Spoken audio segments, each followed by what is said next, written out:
LG TV news కు స్వాగతం. ముందుగా హెడ్లైన్స్.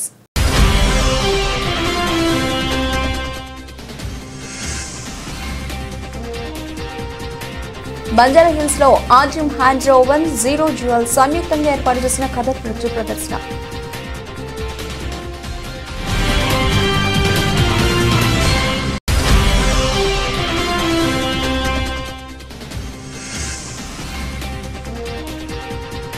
యాదాద్రి భువనగిరి జిల్లాలో కొనసాగుతున్న కలెక్టర్ ఎం హనుమంతరావు పల్లెబాట కార్యక్రమం.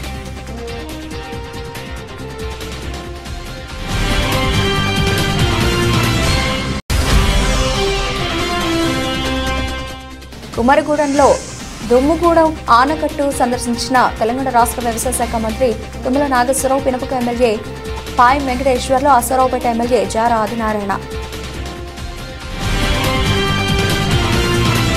యాదాద్రి భువనగిరి జిల్లాలో కొనసాగుతున్న కలెక్టర్ ఎం హనుమంతరావు పల్లెబాట కార్యక్రమం రామన్నపేట మండలంలోని ఇస్కిల గ్రామంలో తెల్లవారుజామున 5 గంటల నుంచే పర్యటిస్తూ ప్రజా సమస్యలు, ప్రభుత్వ సంక్షేమ కార్యక్రమాలను ఆరా తీస్తున్న జిల్లా కలెక్టర్ హనుమంతరావు.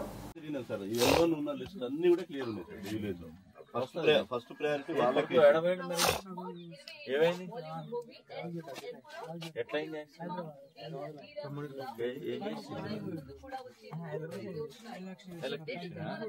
పని పోతే యాడ్ చేయించుకో. మరి జేపీ హాస్పిటల్ ఎంత ఖర్చు అయింది? ప్రైవేట్ ఎందుకు పోతారు? గాంధీ క్వార్టర్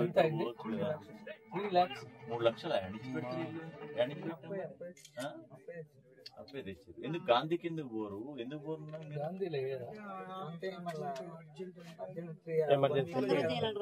వీక్ అయినా కానీ మనకి ఉన్నాయి కదా హాస్పిటల్స్, న్యూరో హాస్పిటల్స్ ఉన్నాయి. గవర్నమెంట్ పోవాలి తల్లి.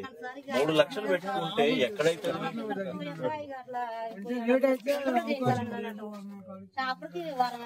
ప్రైవేట్ వాళ్ళు అంతే భయపడతారు. నీ తెలియని ఏముంది నీకు? యాడ్ తెచ్చిన 3 లక్షలు మరి మిత్తికేనా? ఎట్ట మరి ఏంది కథ? ఎంత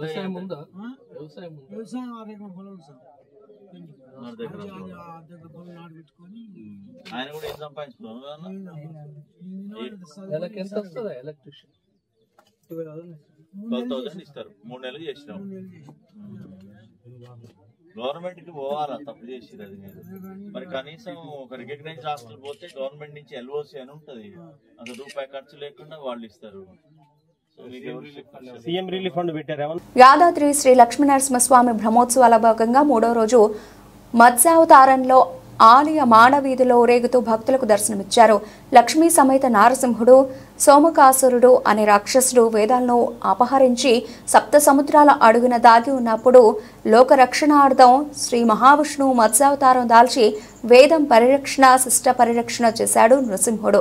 మొదట దాదాపు 2 గంటల పాటు ప్రత్యేక పూజలు నిర్వహించిన పురోహితులు అనంతరం వేద పారాయణాలు, వేద పండితుల చేత మహోత్సవాన్ని కన్నుల పండుగ వీణుల విందుగా జరిపించారు. అనంతరం స్వామివారిని మత్స్యావతారంలో అలంకరించి ఆలయ తెరవీధిలో ఊరేగించారు. ఈ మహోత్సవంలో భక్తులు పెద్ద సంఖ్యలో పాల్గొన్నారు. శ్రీ యాదాద్రి లక్ష్మీ నరసింహస్వామి దివ్య సన్నిధానంలో మహావైభవపేతంగా వార్షిక బ్రహ్మోత్సవాలు శుభశ్రీకారం చేయబడ్డాయి. ఈరోజు 3వ రోజు. ఈ రోజున ప్రభాతంలో నిత్య పూజ కైంకర్యాలు, హోమాలు, పారాయణాలు, జపాలు ప్రారంభం కాగానే స్వామివారు మత్స్యావతారంలో పురుపాడు సేవ గావించి సభాస్థానాల్లో స్వామివారు వేంచేసి ఉన్నారు. చతుర్వేద పురాణ ఇతిహాస పారాయణాలన్నీ కూడా జరిగాయి. అనంతరం నృత్య వినోదం కూడా జరిగింది. ఆ అనంతరం స్వామివారు అనేక వ్యూహాలను విడనాడి మత్స్యావతారం ఎందుకు ఎత్తాల్సి వచ్చిందో అలాంటి అలంకార వైదుష్యాన్ని స్వామివారి దగ్గర ఈ దాసుడు విజ్ఞాపనం చేయడం జరిగింది. ఇంత వైభవంగా ఈ ఉత్సవాలు జరగడానికి మొదటిసారిగా స్వర్ణ విమాన గోపుర ఛాయలో ఈ బ్రహ్మోత్సవాలు నిర్వహింపబడటం చాలా ముదావహమైనటువంటి విషయం. అటు సంగీతంలోనూ, ఇటు సాహిత్యంలోనూ, వేదంలోనూ, నాదంలోనూ, గీతంలోనూ అనంతమైనటువంటి వైభవాలన్నీ కూడా ఈ ఉత్సవాల్లో సంతరించుకున్నాయి. అద్భుతమైనటువంటి ఉపన్యాస వైభవాలు, కళా కౌశలాలు, వేదము ఇవన్నీ కూడా స్వామివారికి చాలా ఇష్టమైనటువంటివి, విశిష్టమైనటువంటివి. ఆ విశిష్టమైనటువంటి కార్యక్రమాల్లో మానవుడు విజ్ఞానవంతుడు కావాలి, అహంకారం అనేటువంటి అవిద్య నశించాలి, జ్ఞానం అనేటువంటి సత్యప్రకాశం కావాలనేటువంటి అర్థాన్ని పరమార్థాన్ని తెలియజెప్పుతూ స్వామి మత్స్యావతారాన్ని ధరించారు. చేసేవారందరికీ కూడా, దర్శించిన అందరికీ కూడా స్వామివారి యొక్క ఆశీర్వచనములు. స్వస్తి.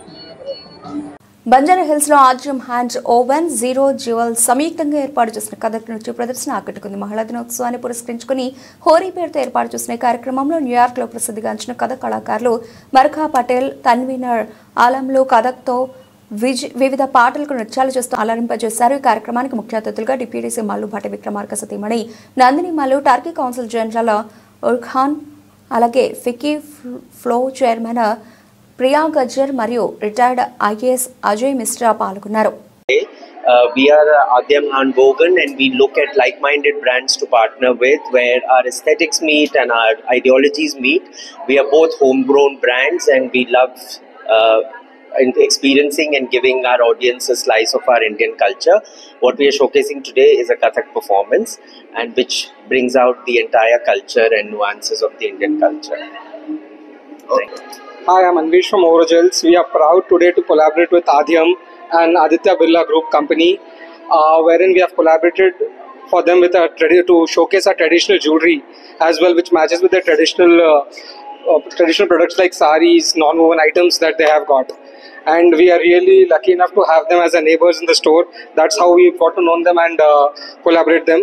And as he rightly pointed out, that we are looking for the same sort of crowd, that same taste, what they are looking for. Thank you. Hanamkonda భవానీనగర్లోని ఎమ్మెల్యే నివాసంలో మామునూరు ఎయిర్పోర్ట్ నిర్మాణంలో భాగంగా భూమిని కోల్పోయిన గాడేపల్లి మరియు గుంటూరుపల్లి రైతులతో పరకాల శాసనసభ్యులు రేవూరి ప్రకాష్ రెడ్డి సమావేశం నిర్వహించారు. సందర్భంగా ఎమ్మెల్యే మాట్లాడుతూ భూ సర్వేకు సహకరించాలని, భూసేకరణలో భాగంగా భూమి కోల్పోతున్న రైతులకు అందించే పరిహారాన్ని ఇప్పిస్తామని రైతులకు చెప్పారు. రైతులు ప్రభుత్వానికి సహకరించి భూసేకరణలో ఎటువంటి ఇబ్బందులు కలుగజేయకుండా అధికారులకు ప్రభుత్వానికి సహకరించి ఎయిర్పోర్ట్ నిర్మాణానికి తమ వంతుగా రైతులు సహకరించాలన్నారు. గత బీఆర్ఎస్ ప్రభుత్వ నిర్లక్ష్య వైఖరి కారణంతో మామునూరు ఎయిర్పోర్ట్ నిర్మాణ భూసేకరణ 10 సంవత్సరాలు వెనక్కి వెళ్లడం జరిగిందని అన్నారు. బీఆర్ఎస్ పార్టీ మేము అధికారంలోకి వస్తే ఎయిర్పోర్ట్ ను ఇమ్మీడియట్లీ మేము అమల్లోకి తీసుకొస్తాము, నిర్వహణ తీసుకొస్తాము అని చెప్పి వాగ్దానాలు వాళ్ళు కూడా చేసిన మాట అవసరం. ఈరోజు మనం చూస్తే ఈ మధ్యన జరిగిన కరెస్పాండెన్స్ కూడా జరిగింది. సెంట్రల్ గవర్నమెంట్ అదేవిధంగా స్టేట్ గవర్నమెంట్ మధ్యన కూడా ఎన్నో కరెస్పాండెన్స్ జరిగినాయి. అయితే 2 ప్రధానమైన విషయాలు ఉన్నాయి దీంట్లో. ఇక్కడ ఎయిర్పోర్ట్ ప్రారంభం కావాలి అని అంటే ఒకటి జిఎంఆర్ నుండి, ఎందుకంటే వాళ్ళకు 150 కిలోమీటర్ల పరిధిలో ఎలాంటి నూతనంగా ఎయిర్పోర్ట్స్ ప్రారంభించడానికి వీలు లేదు అనేది ఒకటి ఉన్నది. రెండోది ఫస్ట్ వాళ్ళ యొక్క రిక్వెస్ట్ ఏంటంటే 280 ఎకరాల 50 గుంటలు ల్యాండ్ కావాలి అని చెప్పి కరెస్పాండెన్స్ జరిగింది. మెయిన్వెల్గా 253 ఎకరాలు కావాలి అని చెప్పి మళ్ళీ కరెస్పాండెన్స్ జరుగుతూ వాళ్ళు కూడా ఒకటి రిక్వెస్ట్ చేశారు. ఎప్పుడు చేశారు? 2021 ఆ ప్రాంతంలో, 2022 ప్రాంతంలో చేశారు. చేసినప్పుడు ఆ రోజు బీజేపీ గవర్నమెంట్ ఉన్నది, ఆ రోజు ఇక్కడ బీఆర్ఎస్ గవర్నమెంట్ ఉన్నది. మరి మీరు 253 ఎకరాల భూమి అక్వైర్ చేయగలిగిందా? కానీ కరెక్ట్ మీరు చూస్తే ప్రభుత్వము భూమి అక్వైర్ చేయాలి అని కలెక్టర్లకు ఆదేశాలు ఇచ్చింది ఎప్పుడయ్యానంటే 17/11/2024 ఇంప్లిమెంటేషన్లో పెట్టింది. మీరు ఇమ్మీడియట్లీ కలెక్టర్ గారికి జీవో కూడా ఇవ్వడం జరిగింది. జీవో నంబర్ 43 ద్వారా మీరు ఇమ్మీడియట్లీ 253 ఎకరాల ల్యాండ్ ఎక్వైర్ చేయండి, మనం ఎయిర్పోర్ట్ తీసుకొచ్చుకోవాల్సిన అవసరం ఉంది. ఇది సెంట్రల్ గవర్నమెంట్ అయితే సెంట్రల్ ఎయిర్వేస్ వాళ్ళ డిమాండ్ కూడా ఉన్నది అని చాలా స్పష్టంగా చెప్పిన తర్వాత ఏదైతే మెయిన్ హడ్డిల్స్ ఉన్నాయంటే ఇప్పుడు కాదు, అంతకుముందే 280 ఎకరాల గురించి ఎయిర్వేస్ వాళ్ళు అడిగారు, చైర్మన్ అడిగాడు, లెటర్ పెట్టాడు. మరి అప్పటి నుండి ఏం చేశారు మీరు? 2021 నుండి అంతకుముందు డిమాండ్ ఉన్నది. 2021 కన్నా ముందు కరెస్పాండెన్స్ స్టార్ట్ అయింది. 2021లో వాళ్ళు కూడా ఒక లెటర్ ఇచ్చారు, మేము అన్నీ చేస్తాం, మీరు ల్యాండ్ ఇవ్వండి. అదేవిధంగా జిఎంఆర్ వాళ్ళ యొక్క ఆబ్జెక్షన్ ఉన్నదని చెప్పినప్పుడు మీరు పట్టించుకోలేదు. అప్పుడు మొదటి నిద్ర పోయి ఈరోజు ఈ గవర్నమెంట్ వచ్చిన తర్వాత ఒక టెక్నికల్ ఇష్యూస్ ఏమున్నాయని స్టడీ చేసి ఈ 2 గౌరవ ముఖ్యమంత్రి గారి దృష్టికి వచ్చిన వెంటనే అదేవిధంగా మీరు కూడా ఈ మధ్యన చూశారు, మీ ఎమ్మెల్యేస్ ఎంపీ గారు కూడా పోయి భద్రాద్రి కొత్తగూడెం జిల్లా అశ్వాపురం మండల పరిధిలోని కుమ్మరిగూడెం వద్ద గోదావరిపై ఉన్న ఆనకట్టు మరియు బీజీ కొత్తూరు పంప్ హౌస్ ను వ్యవసాయ శాఖ మంత్రి తుమ్మల నాగేశ్వరరావు, పినపక్క ఎమ్మెల్యే పాయం వెంకటేశ్వర్లు, అశ్వరావుపేట ఎమ్మెల్యే జారా ఆదినారాయణ సందర్శించి అక్కడ ఏర్పాటు చేసిన విలేకరుల సమావేశంలో మంత్రి మాట్లాడుతూ దక్షిణ భారతదేశంపై కేంద్ర ప్రభుత్వం వివక్ష చూపుతోందని వ్యాఖ్యానించారు. రైల్వే నీటి వనరుల పంపిణీలో కేంద్ర ప్రభుత్వం అన్యాయం చేస్తోందని, దక్షిణ భారత రాష్ట్రాల హక్కులను పరిరక్షించేందుకు అన్ని రాజకీయ పార్టీలు ఒకటే నిలవాలని పిలుపునిచ్చారు. ప్రత్యేకంగా రాష్ట్ర ప్రయోజనాలు కాపాడేందుకు వివిధ పార్టీలకు చెందిన రాజ్యసభ, లోక్సభ సభ్యులు ఒకే వేదికపైకి రావాల్సిన అవసరం ఉందన్నారు. సీతారామ లిఫ్ట్ ఇరిగేషన్ ప్రాజెక్టు ద్వారా విడుదల చేసిన నీరు ఈ రోజు సాయంత్రం నాటికి వైరా రిజర్వాయర్ను చేరుకుంటుందని మంత్రి తెలిపారు. కార్యక్రమంలో దుర్గాప్రసాద్, రాయల నాగేశ్వరరావు, నెల్లిపాక సొసైటీ అధ్యక్షుడు తుకాని మధుసూదన్ రెడ్డి, అశ్వాపురం మండల కాంగ్రెస్ పార్టీ అధ్యక్షుడు ఓరుగంటి భిక్షమయ్య, సీనియర్ కాంగ్రెస్ పార్టీ నాయకులు గాద కేశవరెడ్డి, మణుగూరు బోర్గంపాడు మండల కాంగ్రెస్ పార్టీ అధ్యక్షులు పేరునకి నవీన్, దుర్గంపూడి కృష్ణారెడ్డి, యూత్ కాంగ్రెస్ నాయకులు, Sitarama project SC, DE, EE, JE ఇతర ప్రతినిధులు, అలాగే కాంగ్రెస్ పార్టీ మండల నాయకులు, కార్యకర్తలు తదితరులు పాల్గొన్నారు. కేంద్ర ప్రభుత్వం మీద, ముఖ్యంగా హోంశాఖ మీద ఆధారపడింది. మేము ఈ సంవత్సరం 3 మాసాల్లో 36 సార్లు కేంద్ర ప్రభుత్వాన్ని అభ్యర్థించిన నీటి పంపిణీలో కానీ నిధుల్లో కానీ ఏ మాత్రం కూడా చొరవ చూపినటువంటి కేంద్ర ప్రభుత్వం యొక్క నిర్లక్ష్య ధోరణిని తీవ్రంగా ఖండిస్తున్నాం. ఈరోజు సీతారామ సాగర్ నీటి విడుదల సందర్భంగా ఈనాడు మా మంత్రి గారు, ముఖ్యమంత్రి గారు, జలశక్తి మంత్రి గారికి ఈ విషయాల మీద డిమాండ్ చేయడానికి ఢిల్లీ వెళ్తున్నారు. వెంటనే తెలంగాణ సమస్యల యొక్క పరిష్కారంలో శ్రద్ధ చూపాలని మొన్ననే ప్రధానమంత్రి కూడా గౌరవ ముఖ్యమంత్రి రేవంత్ రెడ్డి గారు అన్ని పెండింగ్ సమస్యల్ని కేంద్ర ప్రభుత్వం దృష్టిలో, ప్రధానమంత్రి దృష్టిలో పెట్టాం. కాబట్టి దయచేసి తెలంగాణ ప్రజాప్రతినిధులు ఏ పార్టీ వారైనా సరే అందరం కలిసి రాష్ట్ర అభివృద్ధి కోసం, ఈ రాష్ట్ర నీటిపారుదల ప్రాజెక్టు కోసం, అదేవిధంగా పెండింగ్లో ఉన్న జాతీయ రహదారుల నిర్మాణం కోసం, రైల్వే లైన్ల నిర్మాణం కోసం, కొత్తగూడెం విమానాశ్రయం కోసం పట్టుబట్టి అందరం ఐక్యంగా కాంగ్రెస్ పార్టీ, బీజేపీ పార్లమెంటు సభ్యులు, అదేవిధంగా రాజ్యసభ సభ్యులు అందరూ కలిసి కేంద్రం మీద ఒత్తిడి తీసుకొచ్చి ఈ యొక్క నిర్మాణాల యొక్క త్వరితగతిన పూర్తి కావడం కోసం ప్రయత్నం చేయాలని చెప్పి గౌరవ పార్లమెంటు సభ్యులకి, కేంద్ర మంత్రులు కూడా విజ్ఞప్తి చేస్తూ తెలంగాణ ప్రభుత్వం ఇచ్చినటువంటి అన్ని అపరిష్కృత సమస్యలను పరిష్కారం చేయమని చెప్పి ప్రధానమంత్రి గారిని, కేంద్ర ప్రభుత్వాన్ని కోరుతున్నాం. ఈరోజు అప్రమత్తంగా ఉండాలి. రేపటితోటి ఎన్నికల కోడ్ కూడా అయిపోతుంది. కాబట్టి పన్ను ముమ్మరంగా పూర్తి చేసి ఆరేళ్లపాడు తిరుపతి పథకంతో పాటు డిస్ట్రిబ్యూటరీ కెనాల్స్ కూడా వెంటనే పన్ను టెండర్లు ఫైనల్ చేసి అశ్వరావుపేట, వైరా నియోజకవర్గాలకి సత్తుపల్లి ట్రక్కులు కూడా ఈ సంవత్సరం పూర్తి చేసుకుంటే స్వాతంత్ర దినోత్సవానికల్లా సత్తుపల్లి, ఎమ్సూరు మండలానికి మనం సాగునీరు అందించే అవకాశం ఉంది. డైరెక్ట్గా అక్కడ 1,30,000 ఎకరాలకి గోదావరి జలాలు అందుతాయి. దాని తర్వాత 4వ పంప్ హౌస్ ఆదినాయుడు గారి గ్రామం గండూరిపల్లిలో ఉంది. అది కూడా పూర్తి చేస్తే దమ్మపేట, అశ్వారావుపేట మండలాల్లో ఉన్నటువంటి గిరిజన రైతులకి, అదేవిధంగా ఆ 2 మండలాల్లో సుమారు 1,00,000 ఎకరాలకు ఆయకట్టుకి నీళ్ళు ఇచ్చే అవకాశం ఉంది. కాబట్టి ఈ 4 సంవత్సరాల కాలంలో సీతారామ ప్రాజెక్టు పూర్తి చేసేటటువంటి బాధ్యత రేవంత్ రెడ్డి గారి ప్రభుత్వం భుజానేసుకుంది. గత 6-7 సంవత్సరాలుగా నత్తనడికి నడిచినటువంటి ప్రాజెక్టు కార్యక్రమాలు ఇప్పుడే ఊపందుకుంటున్నాయి. కాబట్టి అధికారులు, ప్రజాప్రతినిధులు ఆయా నియోజకవర్గాల్లో భూసేకరణకు సహకరించాలి. తద్వారా డిస్ట్రిబ్యూటరీ కెనాల్స్ అన్నింటినీ తవ్వుకొని ఈ ఉభయ జిల్లాలు కొత్తగూడెం, భద్రాద్రి, ఖమ్మం జిల్లాను సస్యశ్యామలం చేసేటటువంటి సీతారామ ప్రాజెక్టు పూర్తి చేయాలని చెప్పి దీనికి కావాల్సినటువంటి అన్ని పర్మిషన్ ఇవ్వాలని చెప్పి కేంద్ర ప్రభుత్వాన్ని డిమాండ్ చేస్తూ ముఖ్యమంత్రి గారి కోరిక మేరకు ఈరోజు గోదావరి నీడని వదిలాం. ఇవి రేపు సాయంత్రానికల్లా సాగర్ కెనాల్లోకి చేరతాయని చెప్పి విజ్ఞప్తి చేస్తాం. అందరికీ నమస్కారం. పెద్దపల్లి జిల్లా పాలకుర్తి మండలం బయ్యారం గ్రామంలో ఏర్పాటు చేసిన విలేకరుల సమావేశంలో కాంగ్రెస్ పార్టీ మాజీ ఎంపీపీ గంగాధరి రమేష్ గౌడ్ మాట్లాడుతూ తెలంగాణ ప్రజలకు ప్రజాపాలన అందిస్తున్న కాంగ్రెస్ పార్టీ ప్రభుత్వంపై ప్రతిరోజు సోషల్ మీడియా ద్వారా అనుచిత వ్యాఖ్యలు ఆరోపణలు చేస్తున్న వ్యాల హరీష్ రెడ్డి నోరు అదుపులో పెట్టుకోవాలని, లేనిచో పాలకుర్తి మండల కాంగ్రెస్ నాయకులు నీకు తగిన బుద్ధి చెప్తారని తెలపడం జరిగింది. అలాగే వ్యాల హరీష్ రెడ్డి విదేశాల్లో ఉంటూ విలాసవంతమైన జీవితం అనుభవిస్తున్న హరీష్ రెడ్డి రామగుండ ఎమ్మెల్యే రాజ్ ఠాకూర్ అతని సతీమణి మనాలి ఠాకూర్ను విమర్శించి నైతిక హక్కు హరీష్ రెడ్డికి లేదని గత బీఆర్ఎస్ ప్రభుత్వంలో పాలకుర్తి ఎంపీపీగా పదవి అనుభవించిన నీ తల్లి పాలకుర్తి మండలంలో తట్టుడు మట్టిపోసిన పాపాన పోలేదని వారు విమర్శించారు. కార్యక్రమంలో గంగాధరి రమేష్ గౌడ్తో పాటు పాలకుర్తి మండల కాంగ్రెస్ పార్టీ నాయకులు, కార్యకర్తలు తదితరులు పాల్గొన్నారు. ఈరోజు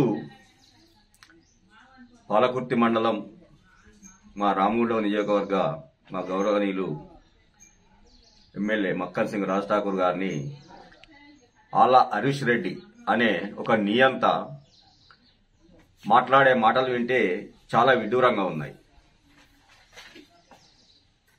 హరీష్ రెడ్డి, నిజంగా నీకు చిత్తశుద్ధి ఉంటే మీ డాడీ మీ మమ్మీ ఇక్కడ ఎంపీపీగా 5 ఏళ్ళు కొనసాగింది. 5 ఏళ్ళు అంటే కాంగ్రెస్ పార్టీ రాగానే తీసి మళ్ళీ బొందబెట్టిరు, కానీ అది అంతా మీకు తెలిసిన సంగతి.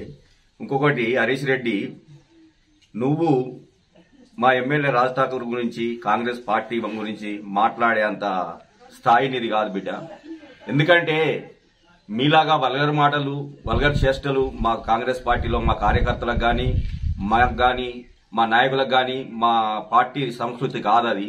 ఎందుకంటే నీ స్థాయి మా మక్కన్ సింగ్ను పట్టుకొని బిడ్డ బొంద పెడతారు బిడ్డ, అది బిడ్డ, ఇది బిడ్డ అని మాట్లాడుతున్నావు. ఒకటి నేను అడుగుతున్న సూటిగా క్వశ్చన్, తెలంగాణ పేరు చెప్పి, తెలంగాణ ఉద్యమ సమయంలో తెలంగాణ పేరు చెప్పి నువ్వేమో అమెరికాలో వసూలు చేసినావు, నీ కేసీఆర్ ఏమో ఇక్కడ వసూలు చేసిండు. తెలంగాణ పేరు చెప్పి ఇప్పుడు మక్కన్ సింగ్ ఏడిసిండు అని నటించిండు అంటున్నావు. హరీష్ రెడ్డి, నీ కేసీఆర్ అనేటోడు తెలంగాణ ఇస్తే గొంగడి బొంతను కూడా ముద్దించుకుంటా అన్నాడు. అటువంటి కేసీఆర్ అనే నియంత ఏం చేసిండో నీకు తెలియదా? ఉద్యమకారులను ఎంతమందిని చంపించిండు, ఉద్యమకారులను ఎంతమందిని పక్కకు పెట్టిండు, ఉద్యమాలు ఉన్న వాళ్ళని ఎవరికి పదవులు ఇచ్చిండు. రెండోది, ఒకటి కేసీఆర్ వచ్చిన వెంటనే నీ ఆస్తులు ఎక్కడున్నాయి, నీ కథలు ఎక్కడున్నాయి? ఇప్పుడు ఆస్తుల గురించి మాట్లాడుతున్నావు హరీష్ రెడ్డి. ఒకటి, మా మక్కన్ సింగ్ గారు సతీమణి గురించి మాట్లాడినావు. చూడు తమ్ముడు, నీకు తెలియని విషయం ఒక విషయం చెప్తాను. మక్కన్ సింగ్ సతీమణి అనే ఆమె బాబీ గారు, అలా భార్య నీ అయ్య రాజకీయం రాకముందు, నువ్వు పుట్టక ముందే వాళ్ళ అయ్య రాజ్యసభ సభ్యుడు. ఆ విషయం నీకు తెలుసా? ఆమె గురించి మాట్లాడేంత స్థాయి అనేది. ఒకటి, దుబాయ్ అని అంటున్నావు. దుబాయ్ అనేది పిచ్చోడా? రాజ్ ఠాకూర్ ఎమ్మెల్యే కాకముందే ఆయనకు దుబాయ్లో బిజినెస్లు ఉన్నాయి, ఆయన దుబాయ్లో పోతాడు వస్తాడు. ఆయన వ్యక్తిగత విషయాలు నువ్వు మాట్లాడడం అనేది నీకు చాలా తప్పు బిడ్డ. ఎందుకంటే నువ్వు నేర్చుకో. ఇంకొకటి, బూడిది అన్నావు, ఇసుక అన్నావు, ఏది అన్నావు. ఇంకొకటి, నీకు ఎవరు చెప్పిర్రు? కాంగ్రెస్ కార్యకర్తలే నిరుత్సాహంగా ఉన్నారు. ఎట్లున్నారు? మా ఎమ్మెల్యే గారు ఏం చెప్తుండ్రు అంటే, మనం అక్రమంగా ఏ పని చేద్దంటే ఒక్కొక్కసారి ఎవడో ఒకడు మానవచ్చు. ఎందుకంటే మనం 20 ఏళ్ళు టీఆర్ఎస్ గవర్నమెంట్ లో నియంత పాలనలో అట్లా చచ్చిపోయినావు. కనీసం నువ్వు వచ్చినాకనన్నా ఇంత ఏదన్నా ఒకటి చేసుకుంటావు అంటే నువ్వు ఏది దినాన్ని ఇస్తలేవని ఎవడో ఒకటి బాధపడవచ్చు. బాధపడ్డంత మాత్రాన నీ కాంగ్రెస్ పార్టీ వాళ్ళు నీకు వచ్చి చెప్పారా? అవన్నీ తప్పు బిడ్డను మాట్లాడేటి. ఇంకొకటి, ఇంకో మాట కూడా అన్నావు. ఏం మాట అన్నావు? రెండోది, ఫస్ట్ ఏమనాలి నువ్వు? నియోజకవర్గం అనేది బొందలగడ్డ చేసిండు అన్నావు. ఎస్, బొందలగడ్డ అనేది అట్లా కాదు. ఎక్కడైనా కూడా ఒకటి రోడ్డు వెలుపు కావాలంటే, ఒకటి కావాలంటే ఒకటి పోగొట్టుకోవాలి. నువ్వు అనుకున్నంత మాత్రానే. ఇంకొక మాట అన్నావు, డబుల్ బెడ్రూమ్ లేవి, ఇందిరమ్మ ఇండ్లేవి అంటున్నావు. నీ టీఆర్ఎస్ గవర్నమెంట్ 10 సంవత్సరాలు ఇగయిస్తా అని చెప్పుకుంటా వేది తప్ప ఒక్కరికొక్క ఇల్లు ఇచ్చిందా? ఇందిరమ్మ ఇళ్ల గురించి నీకు మాట్లాడే నైతిక విలువలు ఉన్నాయా? రెండోది, ఇంకొక ముచ్చట, నువ్వు అంటున్నావు రైతు బంధు అంటున్నావు, రుణమాఫీ అంటున్నావు, ఇవన్నీ అంటున్నావు. కాంగ్రెస్ వచ్చి 15 నెలల్లో ఇప్పటికి 4 నుంచి 5 నెలలు ఎన్నికల కోడ్లనే పోయినాయి బిడ్డ. అది నువ్వు ఆలోచించుకో. రెండోది, ఇప్పటికీ 2 లక్షల రుణమాఫీ 93% అయింది. 2 లక్షల రుణమాఫీ. అంతేకాకుండా ఇంటింటికి 200 యూనిట్ల కరెంటు. 200 యూనిట్ల కరెంట్ అంటే నీకు ఒరిజినల్ గా నీకు ఏమన్నా లెక్కలైతే తెలుసుకో. ఒక యూనిట్ కి 7 రూపాయలు అంటే ఒక నెలకు 1400 రూపాయలు ఒక గరీబోనికి చెందుతున్నాయి. నీ టీఆర్ఎస్ గవర్నమెంట్ ఎవరికి ఇచ్చింది? నీ దొరలకు ఇచ్చింది, 100 ఎకరాల భూస్వాములకు ఇచ్చింది, వాళ్ళకి ఇచ్చింది తప్ప సామాన్యుడికి ఎక్కడ చేసింది? రెండో విషయం, ఈ రోజు ఒరిజినల్ గా నువ్వు రైతు బిడ్డవైతే నీ డాడీ ఎంతో కొంత రైతు పని చేయవచ్చు. నీ డాడీని అడుగు కావాలంటే. ఎందుకంటే ఒక రైతు ఎకరం మీద ఎంత అలకగేసుకున్నా 25 క్వింటాలు పండిస్తాడు. ఇక్కడ మా పక్క పంటి ఈ రైతు ఉన్నాడు, పెద్ద రైతు ఉన్నాడు, కావాలంటే తెలుసుకో. 25 ఇంటూ 500 రూపాయలు వేసుకుంటే 12,500 ఒక క్రాప్ వస్తున్నాయి. ఈ లెక్కలన్నీ నీకు తెలుసా? నువ్వు ఎక్కడనో ఉన్నావు, ఎక్కడనో అమెరికా నుండి ఏదేదో మన పిచ్చిలేసిన కుక్కలాగా అదురుతావు. ఎందుకు? నీకు ఈ లెక్కలన్నీ వస్తే నువ్వు రా. నిజంగా నీకు చిత్తశుద్ధి ఉంటే నువ్వు వచ్చి ఈ కాంగ్రెస్ గవర్నమెంట్ ఏం చేసింది, ఏం చేయలేదని మాట్లాడు. నువ్వేంటిది తెలంగాణ పేరు చెప్పి బ్రోకరిజం చేసుకుంటూ అక్కడ పైసలు సంపాదించుకుంటున్నావు. వాని దగ్గర చందాలు, వీని దగ్గర చందాలు, వాని దగ్గర రూపాయి, వీని దగ్గర రూపాయి వసూలు చేసుకుని కోట్లకు పడి ఎత్తిరు. నువ్వు నీ కేసీఆర్, నువ్వు మా గురించి మాట్లాడావు. ఇంకొకటి పోలీస్ కేసులు అన్నావు. నువ్వు ఒకటి తెలుసుకో, నీ డాడీని అడుగు డైరెక్ట్ నా గురించి. నేను టీఆర్ఎస్ పార్టీలకు రానందుకు 10 సంవత్సరాలు టీఆర్ఎస్ పార్టీ ఉండగా కూడా ఈయన సర్పంచ్ అవుడేంది, ఎంపీ పౌడేంది అని నన్ను పక్కా జైలుకు వెళ్తే అప్పుడు ఒక మన పాపం మన ఏసీబీ స్థాయి అధికారి ఉండే. ఆ అధికారితో మాట్లాడే, ఏంటి సార్ ఇంత అన్యాయం అంటే, రమేష్ ఏం చేయలేము, ఎందుకంటే ఇది దొరల ప్రభుత్వం, ఈ దొరల ప్రభుత్వంలో మేము ఏం చేయలేము రమేష్, నువ్వు ఏమనుకోకు, మాకు తప్పది, కేసులు పెట్టక తప్పుతలేదు అని మాట్లాడిన ఆఫీసర్లు కూడా బాధపడ్డ రోజులు ఉన్నాయి. కావాలంటే తెలుసుకో. నేను కేసీఆర్ ఎప్పుడైతే రాజకీయంలో తెలంగాణ ఉపయోగమైందో అప్పటి నుంచి ఇప్పటి వరకు నేను లీడర్నే. నేను 2 సార్లు సర్పంచ్, ఇప్పుడు ఎంపీటీసీ, మొన్న మీ అమ్మ మీద ఎంపీపీని కూడా అయినా. నేనెట్లా రౌడీ అయితే నా మీద రౌడీ సీట్ ఓపెన్ చేశాడు. ఇది నీ టీఆర్ఎస్ గవర్నమెంట్ చేసిన తప్పులు. ఆ తప్పులన్నీ చూసే మీ పార్టీని బొందబెట్టారు. ఇంకా నువ్వేం ముఖం పెట్టుకొని మళ్ళీ మా మక్కన్ సింగ్ గురించి మాట్లాడుతున్నావు? మా మక్కన్ సింగ్ గారు సతీమణి గురించి మాట్లాడే స్థాయి అనేది. కాబట్టి ఒరిజినల్ గా మాట్లాడడం తెలుసుకో పిల్లగా. ఎందుకంటే ఇంకొకసారి ఇట్లాంటి రిపీట్ అయినాయి అనుకో, నువ్వు రా. నీకు నిజంగా పబ్లిక్ లో ఉండి కొట్లాడే దమ్ముంటే, మాట్లాడే తెలివి ఉంటే రా, వచ్చి ఇక్కడ నిజాలు తెలుసుకుని అప్పుడు నువ్వు మాట్లాడు. ఎక్కడో అమెరికాలో ఉండి ఎవడో గిఫ్ట్ రాయించి దాన్ని మాట్లాడుకుంటుంటే ఎవరు ఊరుకుంటారు అనుకుంటున్నావు? కాబట్టి బిడ్డ ఖబర్దార్, ఇంకోసారి ఇట్లాంటి మాటలు మానుకోకపోతే నువ్వు ఎన్నటికి ఇక్కడికి అడుగు పెట్టినా కూడా నిన్ను వదిలిపెట్టావు. ఇది మా కాంగ్రెస్ పార్టీ పద్ధతి. నంద్యాల జిల్లా చాగలమరి గ్రామంలో అనాథ రక్షక్ సేవా ఫౌండేషన్ వ్యవస్థాపకుడు వల్లంకొండు సాయి సుదర్శన్ రావు మానవత్వం చాటుకుని అనాథగా మారిన యువకుడిని నిరాశ్రయుల వసతి గృహంలో చోటు కల్పించారు. వల్లంకొండు సాయి సుదర్శన్ మాట్లాడుతూ, చాగలమరి మండలం కొత్తపల్లి గ్రామానికి చెందిన సంగటి సంజీవ్ రెడ్డి తన తల్లిని కోల్పోవడంతో అనాథగా మారి ఆరోగ్యం క్షీణించడంతో ఆర్థిక స్తోమత లేక ఆళ్లగడ్డ బస్టాండ్ సమీపంలో కనిపిస్తే వల్లంకొండు సాయి దయార్థ హృదయాలతో తనకు చోటు కల్పించాడు. ఎవరైనా దాతలు ఆరోగ్యపరంగా ఆర్థికంగా సహాయం చేయాలి అనుకున్నవారు ఈ నెంబర్కు ఫోన్పే చేయగలరని మనవి. 9948340319. ప్రస్తుతానికి తనకు అవసరమయ్యే సామాగ్రి కూడా ఎవరైనా స్పందించి దాత రూపంగా సహాయం చేయాలని ఆయన కోరారు. సంగటి సంజీవ్ రెడ్డి, నా చాగలమరి దగ్గర కొత్తపల్లె గ్రామం. నాకు ఎవరు పట్టించుకునేటోళ్ళు లేరు. కాలు రక్తం గడ్డగట్టింది. నా ఆరోగ్య పరిస్థితి పూర్తిగా బాగలేదు. చాలా ఇబ్బందుల్లో ఉన్నాను. ఎవరైనా దాతలు సాయం చేస్తే ఏదో కోలుకొని నేను కూడా అనాథాశ్రమానికి రేపు పొద్దున నా చేతనైనంత వరకు నా సాయం నేను చేస్తాను అని ఆ దేవుని ప్రార్థిస్తూ ఉన్నాను. ఇక్కడికి ఎవరు చేర్పించారు? ఇక్కడ నాకు ఆళ్ళగడ్డ బస్టాండ్లో ఛార్జీకి డబ్బులు లేకుండా అంటే సాయన్న కనిపించి, సాయన్న నాకు 200 రూపాయలు ఇచ్చి అనాథాశ్రమానికి వెళ్ళు అని చెప్పి నగళ్లపాడు దగ్గర, చాగలమరి దగ్గర నగళ్లపాడులో క్రైస్తవ అనాథ రక్షక సేవా సంఘం ఉంది. ఇక్కడ 3 పూట్ల భోజనం, పొద్దున సాయంత్రం టీ కాఫీ ఇచ్చి ఏదైనా బాగాలేకుంటే వాళ్ళు మంచి చెడ్డ చూసి ఏదైనా సహాయం చేస్తూ ఉన్నారు. ఇప్పుడు నీకేం అవసరం ఉంది? నాకు ఏదైనా దాతలు సహాయం చేసి కాలు రక్తం గడ్డ కట్టింది, కరగడానికి ఏదైనా మందులు మంచి చెడ్డ కావాలి. అవనిగడ్డ నియోజకవర్గంలో అవుట్ ఫాల్స్ స్లూయిజులు నిర్మించాలని ఎమ్మెల్యే మండలి బుద్ధప్రసాద్ ప్రభుత్వాన్ని కోరారు. సోమవారం రాష్ట్ర బడ్జెట్ సమావేశాల సందర్భంగా ఎమ్మెల్యే బుద్ధప్రసాద్ అసెంబ్లీలో మాట్లాడుతూ వైసీపీ పాలనలో ఇరిగేషన్ రంగం పూర్తిగా నిర్లక్ష్యానికి గురైందన్నారు. ఫలితంగా అవనిగడ్డ నియోజకవర్గంలోని తీర గ్రామాల్లో టీడీపీ హయాంలో 40 బస్తాలు పండించిన 5,000 ఎకరాల సాగు భూములు సైతం వైసీపీ పాలన సాగిన 5 ఏళ్ల పాటు సాగుకు నోచుకోలేదన్నారు. మళ్లీ సదరు 5,000 ఎకరాలు సాగులోకి తీసుకొచ్చేందుకు సహకరించాలని, అందుకోసం నియోజకవర్గంలో అవుట్ ఫాల్ స్లూయిజీలు నిర్మించాల్సిన ఆవశ్యకతను అసెంబ్లీలో రాష్ట్ర ముఖ్యమంత్రి నారా చంద్రబాబు నాయుడు, ఉప ముఖ్యమంత్రి కొణిదెల పవన్ కళ్యాణ్, ఇరిగేషన్ శాఖ మంత్రి నిమ్మల రామానాయుడుల దృష్టికి తీసుకెళ్లారు. గత 5 ఏళ్ల వైసీపీ పాలన ఫలితంగా పతనమైన విలువలు పునరుద్ధరణకు రాష్ట్ర ముఖ్యమంత్రి చంద్రబాబు, ఉప ముఖ్యమంత్రి పవన్ కళ్యాణ్ కృషి చేస్తున్నారు. అధికారుల్లో జవాబుదారీతనం, ప్రజాప్రతినిధుల్లో సేవాగుణం పెంపొందించేందుకు రాష్ట్ర ముఖ్యమంత్రి చంద్రబాబు, ఉప ముఖ్యమంత్రి పవన్ కళ్యాణ్ కృషి చేస్తున్నారన్నారు. విషయం మాత్రం తమరు గుర్తుంచుకోవాలని చెప్పి నేను కోరుతున్నాను. ఎందుకంటే ప్రపంచంలో తెలుగు వారందరూ మీకు పదవులు ఉన్నా లేకపోయినా కూడా వాళ్ళ హృదయాల్లో ఉంది మాత్రం నారా చంద్రబాబు, పవన్ కళ్యాణ్ విషయం మాత్రం మనందరికీ తెలిసిన విషయం. ఆ రోజున చంద్రబాబు గారిని అరెస్ట్ చేస్తే మనకంటే కూడా మనకి ఇక్కడ నిర్బంధాలతో మనం ఇక్కడ ఉద్యమాలు చేయలేకపోయాం కానివ్వండి, ఇతర రాష్ట్రాల్లో కానీ ఇతర దేశాల్లో కానీ అక్కడ తెలుగు వారందరూ కూడా వీధుల్లోకి వచ్చి ఆయా ప్రాంతాల్లో ఉద్యమాలు చేసి మనకి బాసటగా నిలిచే సంగతి కూడా వాళ్ళు మనం మర్చిపోకూడదని చెప్పి మాత్రం మనం తెలుస్తున్నాం. అంచేత ఈ రోజున మనం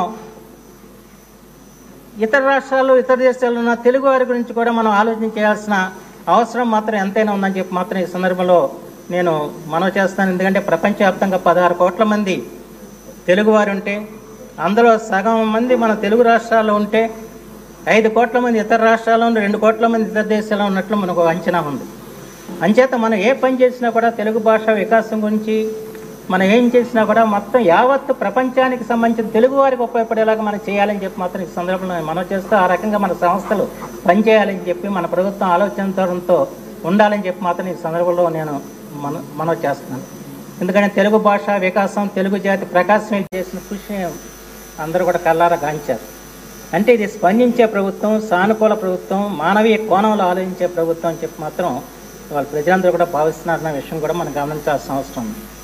నేను ఈరోజు నా బడ్జెట్ గణాంకాల గురించి మాట్లాడదలుచుకోలేదు. ఎందుకంటే ప్రతిపక్షాలు కూడా విమర్శించలేకపోయిన ఈ బడ్జెట్ని, అలాంటి గొప్ప బడ్జెట్ ఈ రోజున ఇక్కడ ప్రవేశపెట్టారు. ఎందుకంటే నా ముందు మాట్లాడిన పెద్దలు కొంతల రామకృష్ణ గారు చాలా విషయాలు చెప్పారని చెప్పి మళ్ళీ చరిత్రణంగా మళ్ళీ వాటి జోలికి నేను వెళ్ళదలుచుకోలేదు. అయితే కొన్ని విషయాలు మాత్రం మనం మారుకోవాల్సిన అవసరం. ఇంత బడ్జెట్ మనం ప్రవేశపెట్టిన సమస్యలు మాత్రం అనేకం ఉన్నాయి. రహదారులు చూస్తే భయానకంగా ఉన్నాయి. వేసవిలో తాగునీటి సమస్య తలెత్తే పరిస్థితి ఉంది. అలాగే నిరుద్యోగ సమస్య జటిలంగా ఉంది. గాడి తప్పిన శాంతి భద్రతలను దారిలో పెట్టాల్సిన అవసరం ఉంది. ఈ రోజున ఒక పరిస్థితి అంటే ఆ రోజున వేములపల్లి శ్రీకృష్ణ గారు రాశారు, చేయెత్తి చేయకూడదు తెలుగుడు అని చెప్పి. దాంట్లో నట్టి నెడ సంద్రాన నావ నిల్చున్నది, చుక్కాన బట్టరా తెలుగోడ, నావ దరి చేర్చరా మొనగాడ అంటూ ముఖ్యమంత్రి గారు, ఉప ముఖ్యమంత్రి గారు మనల్ని ముందుకు నడిపిస్తున్నారు. వారి మార్గంలో మనందరం కూడా నడిచి మళ్ళీ రాష్ట్ర భవితవ్యానికి అధ్యక్ష బడ్జెట్పై ప్రసంగించే అవకాశం కల్పించినందుకు తమ కృతజ్ఞతలు చేసుకుంటూ,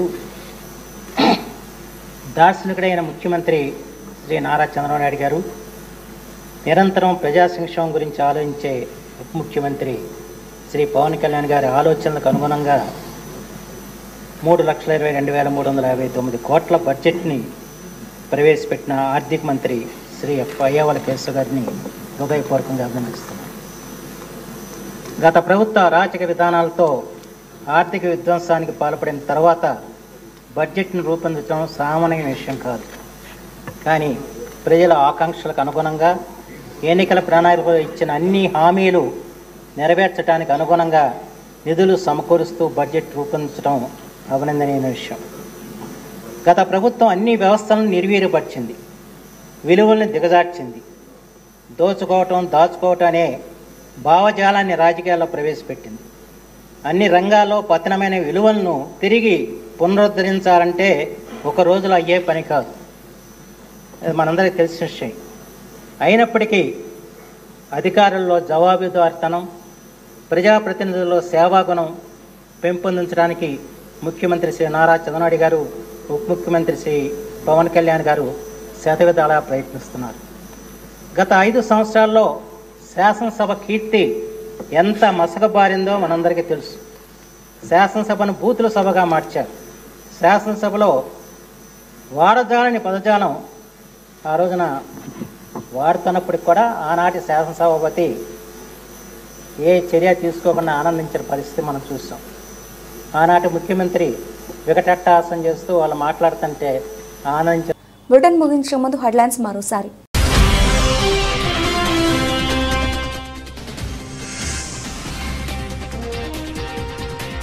బంజారా హిల్స్ లో ఆర్జీఎం హ్యాండ్ ఓవెన్ జీరో జ్యువెల్ సంయుక్తంగా ఏర్పాటు చేసిన కథక్ నృత్య ప్రదర్శన.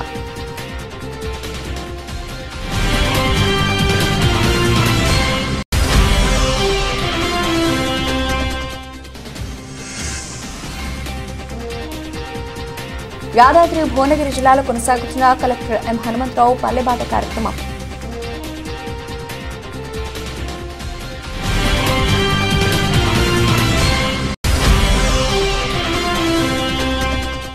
కుమరగూడెంలో దుమ్ముగూడెం ఆనకట్టు సందర్శించిన తెలంగాణ రాష్ట్ర వ్యవసాయ శాఖ మంత్రి తుమ్మల నాగేశ్వరరావు, పినపక ఎమ్మెల్యే పాయ్ వెంకటేశ్వర్లు, అశ్వరావుపేట ఎమ్మెల్యే జారా ఆదినారాయణ.